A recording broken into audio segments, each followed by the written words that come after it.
चार घाट है जहां पर अलग अलग वक्ता बैठे हैं। सबसे पहले काशी जी में 80 घाट पर गोस्वामी तुलसीदास जी बैठे हैं और कथा श्रवण करा रहे हैं। गंगा जी के तट पे बैठकर के कथा श्रवण करा रहे हैं और उस घाट का जो है नाम है शरणागत घाट। शरणागत की जितने भी बातें हैं गोस्वामी तुलसीदास जी कह रहे हैं उस घाट पर बैठ करके, और कथावाचक के रूप में गोस्वामी जी हैं और कथा श्रवण कर रहा है कौन? मानिए तो वहां के पशु पक्षी गंगा जी हैं और तुलसी जी बोल रहे हैं कि अगर कोई नहीं है तो तुलसी जी का स्वयं का मन है, स्वांतः सुखाय तुलसी। गोस्वामी जी बोल रहे हैं कि हमारा मन है जो इस रामचरितमानस कथा का श्रवण कर रहा है। जब तक हमें आनंद नहीं आएगा कथा में, तब तक किसी और को आनंद आने वाला नहीं है। इसलिए गोस्वामी जी कहते हैं कि स्वांतः सुखाय, गोस्वामी जी का निज मन है, कथा श्रवण कर रहा है। दूसरे कथावाचक प्रयागराज में याज्ञवल्क्य ऋषि जी हैं और श्रोता के रूप में भरद्वाज ऋषि हैं। स्थान है प्रयागराज, कथावाचक हैं याज्ञवल्क्य ऋषि और श्रोता के रूप में भरद्वाज ऋषि हैं, और उस स्थान का नाम है कर्मकांड घाट। यानी कि हमारे जीवन में जितने भी कार्य हैं, जितनी भी कामनाएं हैं, उन सबकी कथा याज्ञवल्क्य ऋषि जी भरद्वाज ऋषि को श्रवण करा रहे हैं। तीसरे कथावाचक हमारे भगवान शंकर जी हैं और श्रोता के रूप में मां पार्वती जी हैं। स्थान है कैलाश पर्वत और वहां कथावाचक शंकर जी हैं और श्रोता के रूप में हमारी मैया पार्वती जी हैं। उस स्थान का नाम है कैलाश पर्वत और उस स्थान के घाट का नाम है ज्ञान घाट। ज्ञान की जितनी भी बातें हैं हमारे शंकर जी मैया पार्वती जी से बताते हैं। और चौथा कथावाचक है हमारे काकभूषुंडी जी और श्रोता के रूप में हमारे पक्षियों के राजा गरुड़ महाराज जी बैठे हैं, कथा श्रवण कर रहे हैं। उस स्थान का नाम है हिमालय के नीलगिरी पर्वत और उस जगह का स्थान का नाम है भक्ति घाट। भक्ति की जितनी भी कथाएं हैं हमारे काकभूषुंडी जी के द्वारा गरुड़ जी महाराज को श्रवण कराया जा रहा है। सभी वक्ता अपने अपने मति के अनुसार भगवान को इस रामचरितमानस का महत्व का वर्णन किया है। कहते हैं इसे श्रवण कर मिट जाती है, इसे श्रवण कर मिट जाती है 100 जन्म जन्म की व्यथा हो। जय जय राम कथा, जय श्री राम कथा, जय जय राम कथा, जय श्री राम कथा।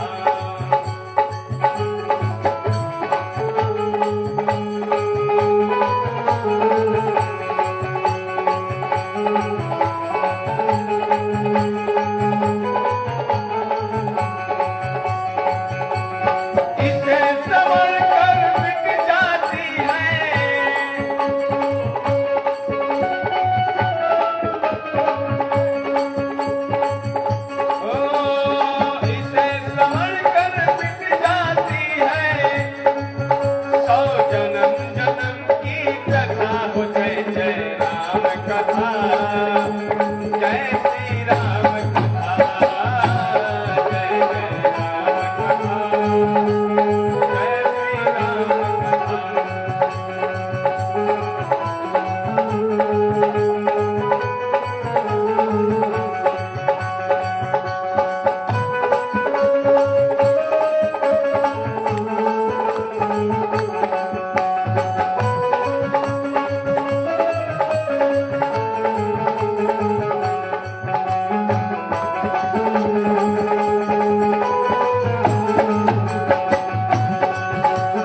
सजीवन मोर सुहाए।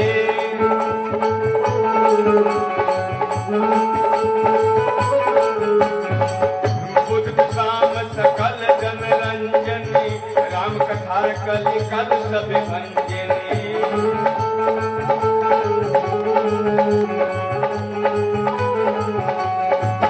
तेरा परमारथ बन जाए, तेरा परमारथ बन जाए, तेरा परमारथ बन जाए, तेरा परमारथ बन जाए। श्री नारद कर कथा जय जय राम कथा, जय श्री राम कथा, जय जय राम कथा, जय श्री राम कथा, जय जय राम कथा, जय श्री राम कथा।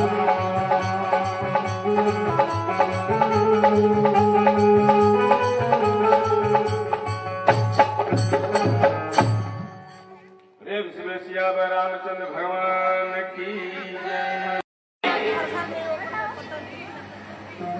यह रामचरितमानस इस कली काल में राम जी की कथा कामधेनु के समान है। यानी कि मनुष्य के जीवन में जितने भी कामनाएं हैं उन सभी को पूरा करती है यह राम कथा। लेकिन कामनाएं भी धर्म सम्मत होना चाहिए। मनुष्य के जीवन में जितने भी कामनाएं हैं, वक्ता बताते हैं कि उस कामनाओं को पूरा करने की क्षमता रखता है यह रामचरित मानस, राम जी की कथा। और वह कामना कैसा होना चाहिए? धर्म सम्मत। ऐसा नहीं कि कथा कोई कराए, रामचरितमानस का पाठ कराए और कराते हुए पहले कहे कि हे प्रभु, हे राम जी, हम राम जी की कथा कराएंगे लेकिन हमारे पड़ोसी का नाश हो जाए, तो यह कथा वो काज पूरा नहीं करेगी। कब करेगी? जब मनुष्य के जीवन की कामना धर्म सम्मत हो, धर्म के अनुसार वह कामना यदि है तो यह राम जी की कथा उस कामना को पूरा करती है। एक वक्ता बोलते हैं कि यह राम जी की कथा मनुष्य के जीवन में जब कोई विकार वृक्ष का रूप ले ले तो उस वृक्ष, विकार रूपी वृक्ष, यानी विकार का मतलब कहिए कि काम, क्रोध, मद, लोभ, मत्सर, यह विकार जो यदि वृक्ष का रूप ले ले तो उस विकार रूपी वृक्ष को काटने के लिए यह राम जी की कथा कुल्हाड़ी की समान है, कुल्हाड़ी का कार्य करती है। कली काल में मनुष्य के अंदर जो विकार आ जाते हैं उस विकार को समाप्त करने के का काम यह राम जी की कथा कुल्हाड़ी का काम करती है। और शंकर जी कहते हैं पार्वती जी को सुनाते हुए कथा कि पार्वती जी, हे देवी, यह राम जी की कथा मनुष्य के अंदर जो संशय रूपी पक्षी बैठा है उस संशय को दूर भगाता है। जिस तरह ये जो हाथ की ताली बजता है तो पक्षी उड़कर भाग जाते हैं, उसी तरह शंकर जी कहते हैं मां से कि देवी, यह राम जी की कथा मनुष्य के अंदर जो संशय रूपी पक्षी बैठा है उस पक्षी को भगाने के लिए हाथ की सुंदर ताली की समान है। कथा में आप लोग बैठे हैं तो कथा श्रवण करते करते जब आनंद आने लगे तो आप लोग भी सुंदर सी ताली बजा दिया करें। प्रेम से सियावर रामचंद्र भगवान की जय। उस संशय रूपी दूर हुआ कि नहीं? संशय दूर हो गया, हाथ की ताली बजी, संशय दूर हो गया। इसी तरह एक कथा है कि जब गोस्वामी तुलसीदास जी महाराज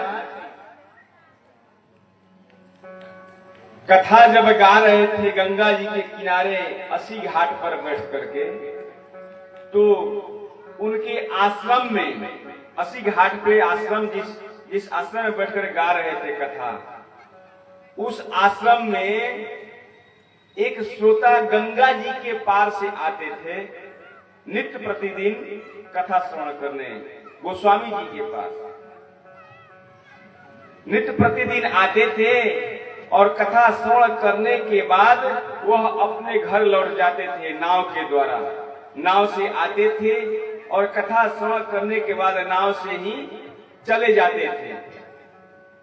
एक दिन कथा बहुत लंबी समय तक चली और समय ज्यादा हो गया,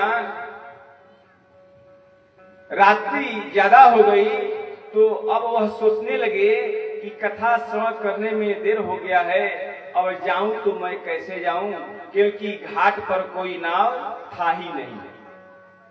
गंगा जी के किनारे घाट पर कोई नाव नहीं था, तो वह लगे रोने कि अब मैं घर कैसे जाऊंगा। तुलसीदास जी पूछ रहे हैं कि क्यों रो रहे हो,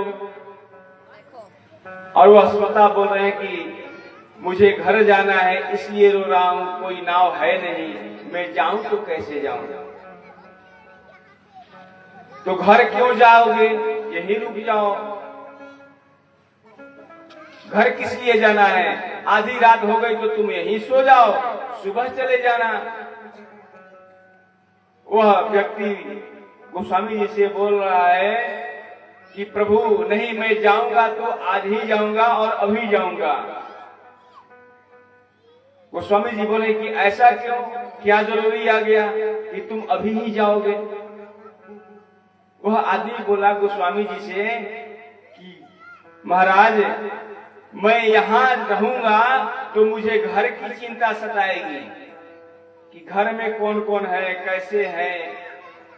कैसे रह रहे हैं, खाए हैं कि नहीं, कुछ पानी पिए हैं कि नहीं। यहाँ रहेंगे तो घर की याद आएगी, और जब मैं घर चला जाऊंगा तो यहाँ कथा जो हुआ है उनकी याद आएगी कि इस कथा में क्या हुआ है। अब आप ही बताइए कि घर की याद आना अच्छी बात होगी कि इस कथा की याद आना अच्छी बात है। प्रेम से ताली बजाइए, कौन सी अच्छी बात है? कथा का याद आना अच्छी बात है ना। इस बात पर गोस्वामी जी बहुत प्रसन्न हुए, बहुत प्रभावित हुए उन श्रोता से। तो क्या किए गोस्वामी जी कि एक कागज पर राम जी का नाम लिखे और वह कागज को चपोत करके उनके हाथ में पकड़ा दिए और बोले कि जाओ, तुम चले जाओगे, पार हो जाओगे गंगा जी। अब वह हाथ में पुड़िया लिए हुए वह श्रोता चल दिए, गंगा जी के घाट आया। गंगा जी के घाट के किनारे पानी में जब घुसे तो वह पानी में घुसे तो पानी के अंदर नहीं जा रहे हैं, बल्कि जिस तरह जमीन के ऊपर चला जाता है उसी तरह वह पानी पर भी चलने लगे। और पानी पर जब चलने लगे तो बीच जब गंगा जी का बीच धारा आया तो उनके मन में संशय हो गया। उनके मन में संशय हुआ कि न जाने महाराज जी ने क्या लिख करके इसमें दिए हैं कि बताओ मैं पानी पर चल रहा हूं। फिर कुछ दूर आगे गए, नदी का किनारे अभी थोड़ी दूर पर ही था, तो वह फिर सोचे कि जरा मैं देखूं खोल करके इस कागज की पुड़िया में वो क्या लिखे हैं। तो वह कागज की पुड़िया खोले, उसमें देखे कि राम जी का नाम केवल लिखा हुआ है। तो उनके मन में यह भावना आ गया कि ये कौन सी बड़ी बात है। वह बोले होते तो मैं ही लिख करके हाथ में रख के चला जाता। तो जैसे ही यह मन में उनके अंदर आया वैसे ही वो पानी में डूबने लगे। और पानी में डूबने लगे, हाथ पैर चलाने लगे। तो अब वह बोले कि हे तुलसी के राम, अब आप ही बजाओ। और जैसे ही यह बोले शब्द, वैसे ही नदी में एक उफान आया और उनको किनारे लगा दिया। तो ये क्या है? मन में अपने बड़ों के प्रति कभी भी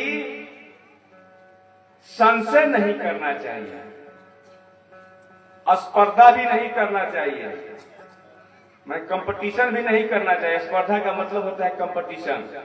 कंपटीशन भी अपने बड़ों से नहीं करना चाहिए और अपने से बड़ों की बातों पर कभी संशय नहीं करना चाहिए।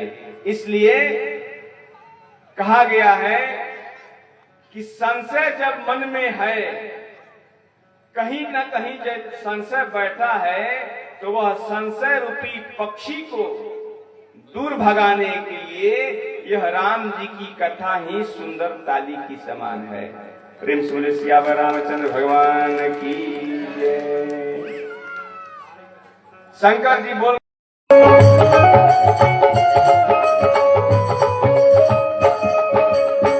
कई जन्मों से बुला रही हूँ, कोई तो रिश्ता जरूर होगा। कई जन्मों से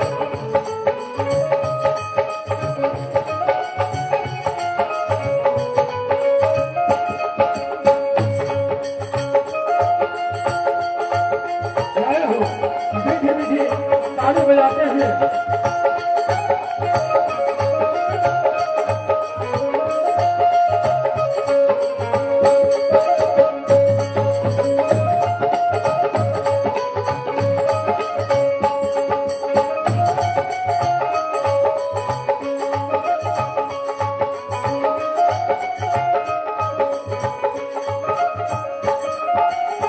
तुम्ही तो मेरे मात पिता हो,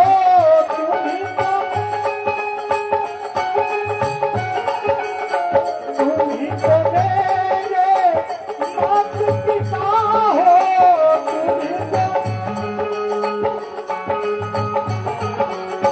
तुम्ही तो मेरे बंधु सखा हो, तुम्ही तो मेरे बंधु। तुम समझो कितने नाते, तुम समझो कितने नाते, कोई तो नाता जरूर होगा। कई जन्मों से बुला रही हूँ, कोई तो रिश्ता जरूर होगा।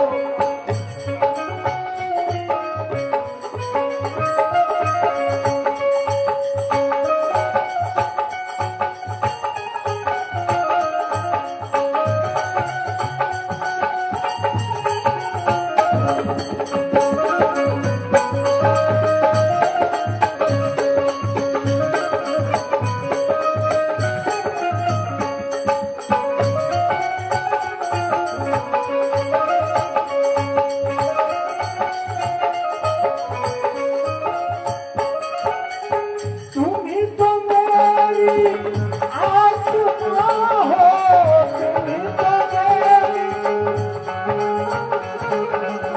तुम्ही तो मेरी परमात्मा हो, तुम तो मुझी में रह कर मुझी से पर्दा, मुझी में रह कर मुझी से पर्दा, पर्दा हटाना जरूर होगा। कई जन्मों से बुला रही